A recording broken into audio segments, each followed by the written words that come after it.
అందరికీ నమస్కారం. This is Harnath, chartered accountant, 7/1 Arundelpet Guntur. ముందుగా అందరికీ వినాయక చవితి శుభాకాంక్షలు.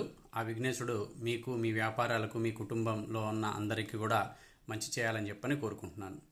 నిన్న ఒక షార్ట్ వీడియో చేశాను 269 SST మీద 100% పెనాల్టీ వైలేషన్. కొంతమంది అడిగారు, సరే అదన ఎమర్జెన్సీ అయితే ఏంటి? సో కొన్ని కేస్ లాస్ అయితే ఉన్నాయండి. ఎమర్జెన్సీ అండ్ అన్అవాయిడబుల్ అయితే కనుక, లైక్ బ్యాంకింగ్ ఫెసిలిటీస్ ఆ రోజు లేకపోవచ్చు, కంటిన్యూస్ స్ట్రైక్లో ఉండొచ్చు, ఎమర్జెన్సీ అయ్యి ఉంటే కనుక ఎక్కడ కూడా ట్యాక్స్ అవాయిడ్ చేద్దామని చెప్పని ఇంటెన్షన్ లేనప్పుడు అలాంటి పరిస్థితుల్లో క్యాష్ ద్వారా రీపే చేయడం కానీ, లేదా క్యాష్ ద్వారా లోన్ తీసుకోవడం కానీ, ఫ్యామిలీ మెంబర్స్ దగ్గర నుంచి కానీ అలాంటప్పుడు తీసుకున్నా అది వైలేషన్ అవ్వదు, దానికి పెనాల్టీ ఏం పడదు. కానీ ఇటువంటి పరిస్థితుల్లో మీరు ప్రాపర్ రికార్డు కనుక మెయింటైన్ చేయకపోతే మాత్రం ఇబ్బంది అవుతుంది. So for more updates you can contact your chartered accountant and every situation. Please stay tune to our channel and subscribe to our channel. Thank you very much.